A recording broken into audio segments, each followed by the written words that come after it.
अपने घर में परेशान बैठी होती है कि तभी उसकी बड़ी बेटी उससे पूछती है, अरे क्या हुआ माँ, आप इतनी परेशान क्यों हैं? अरे पिंकी बेटा, तुम तो देख ही रही हो कि गर्मी कितनी ज्यादा है और बारिश बिल्कुल नहीं हो रही। जंगल की सभी नदियां सूख चुकी हैं, सिर्फ एक जगह ही पानी बचा है। अगर तुम दोनों मेरा साथ दो तो हम वो पानी लाकर जमा कर सकते हैं। अरे दोस्तों, तुम लोग यहाँ बैठकर हंसी ठिठोली कर रहे हो। तुम लोगों को हर समय बस यही काम है। क्या तुम लोग इस बात से परेशान नहीं हो कि बारिश नहीं हो पा रही है और सारी नदियाँ सूख रही हैं? सबसे बड़ी नदी में भी थोड़ा सा ही पानी रह गया है और वो भी कुछ दिनों में पूरी सूख जाएगी। फिर हमें पीने के लिए पानी भला कहाँ से मिलेगा? इसीलिए सुनो, मेरी सलाह ये है कि हम सब मिलकर पानी जमा कर लें, इससे पहले कि सारा पानी सूख जाए। अब उल्लू, जो जंगल का सबसे सुस्त और आराम करने वाला पक्षी था, थोड़ा नाराज होकर बोला, अरे टोनी गौरैया, तुम तो बेवजह छोटी छोटी बातों पर खुद भी परेशान होती हो और बाकियों को भी करती हो। जाओ अपने घर काम करो और हमें भी मजे करने दो। हाँ टोनी गौरैया, तुम तो फालतू की ही टेंशन ले रही हो। अरे देखना, बारिश अपने आप शुरू हो जाएगी कुछ दिनों में और सारी नदियाँ वापस से भर जाएंगी। अरे तुम लोग बात को समझ क्यों नहीं रहे? तुम लोगों को पता भी है, मौसम की जानकारी देने वाले पक्षी ने बताया है कि इस साल बारिश जरा देर से होगी और बहुत ही कम होगी। सूखा पड़ने का बहुत खतरा है, इसीलिए मेरी बात मानो तो थोड़ा बहुत पानी सभी लोग इकट्ठा करके रख लो ताकि बाद में कोई परेशानी ना हो। ओहो, ये ऐसे नहीं मानने वाली। अरे जाओ जाओ, इतनी मेहनत तुम ही करो जाकर।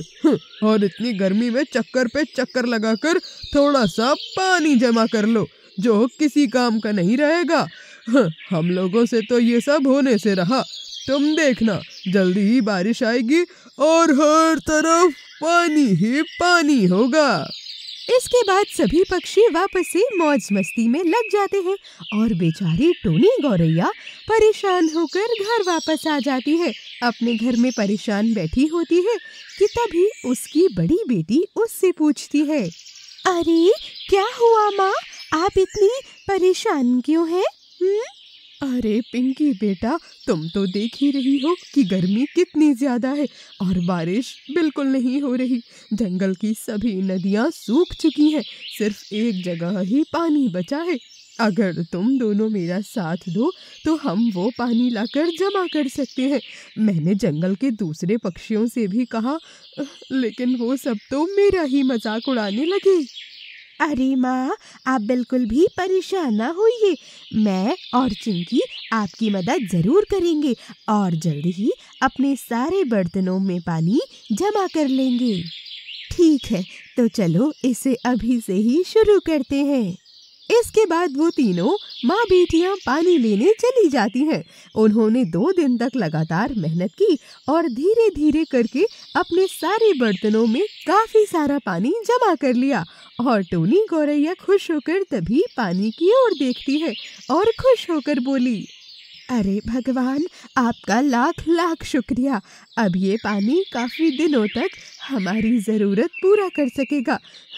चलो बच्चों, अब हम तीनों चलकर आराम करते हैं। ऐसे ही कई दिन गुजर जाते हैं। नदियों में पानी ना होने के कारण जंगल के दूसरे पक्षी भी अब परेशान होने लगे थे। धीरे धीरे उनकी परेशानियां बढ़ती जा रही थी। वो हर दिन बारिश की उम्मीद करती कि शायद आज बारिश हो जाए, लेकिन उनका हर दिन खाली जाता। नदियों में जो भी थोड़ा सा पानी बचा था वो भी देखते देखते सूख चुका था। अब तो सारे पक्षी बहुत परेशान हो गए थे, क्योंकि पीने के लिए पानी की एक भी बूंद नहीं बची थी। पूरे जंगल में सिर्फ एक घर ऐसा था जहाँ कोई परेशानी नहीं थी, और वो था टोनी गौरैया का घर। टोनी गौरैया बहुत ही निश्चिंत और खुश थी, लेकिन वहीं दूसरे पक्षियों को देखकर दुखी और चिंतित हो जाती और उनसे कहती, अगर तुम लोगों ने मेरी बात मान ली होती तो आज तुम लोगों को भी ये दिन ना देखना पड़ता। टोनी गौरैया की बात सुनकर सारे पक्षी शर्मिंदा हो जाते।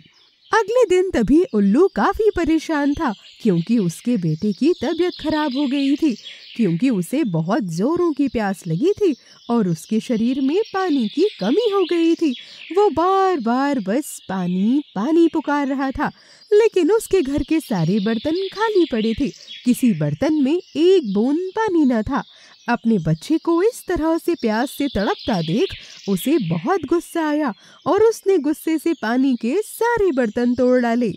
इधर रानू की बेटी भी प्यास की वजह से बेहोश हो गई थी। तब रानू कवि सोचने लगी कि अब तो टोनी गौरैया के पास जाने के अलावा कोई रास्ता नहीं है, इसीलिए सारे पक्षी मिलकर टोनी गौरैया के पास आते हैं। अरे टोनी गौरैया, हम तुमसे माफी मांगते हैं। हमने तुम्हारी बात नहीं मानी और तुम्हारा मजाक बनाया, सो अलग। अब हम और हमारे बच्चे प्यास से तड़प रहे हैं। कृपया करके हमें थोड़ा सा पानी दे दो, वरना हम सब के सब प्यास से मारे जाएंगे। टोनी गौरैया बेचारी बहुत नर्म दिल और दयालु थी।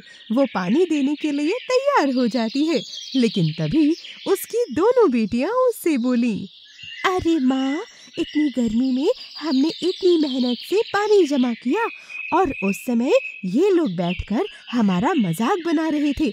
आज अगर सारा पानी हम इन्हें दे देंगे तो भला अब हमारा क्या होगा?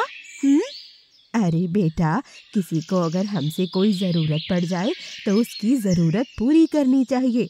क्या पता भगवान हमारे इसी नेक काम से खुश होकर वापस से बारिश शुरू करवा दें, और इससे हम सब की जान बच सके। ठीक है माँ, अगर आपको यही सही लगता है तो हम यही करेंगे। आप सबको पानी पिला दीजिए। भगवान हम सबकी मनोकामनाएं जल्दी पूरी करेंगे। शाबाश बेटा। इसके बाद टोनी गौरैया ने सभी पक्षियों को पानी पिलाना शुरू कर दिया।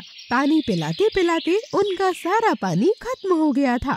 अगले दिन सभी पक्षी मिलकर भगवान से एक साथ प्रार्थना करते हैं, हे भगवान, हमारे जंगल में पानी की बहुत जरूरत है। हाँ भगवान, बस हमें इस बार माफ कर दीजिए।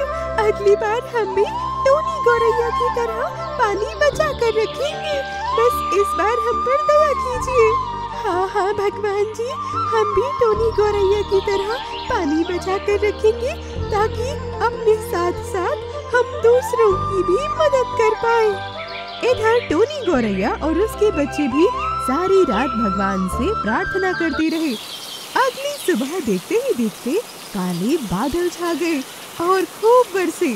जंगल की सारी नदियाँ वापस से पानी से भर गईं और तभी सारे पक्षियों ने एक साथ मिलकर भगवान का और दोबारा से टोनी गौरैया का शुक्रिया अदा किया।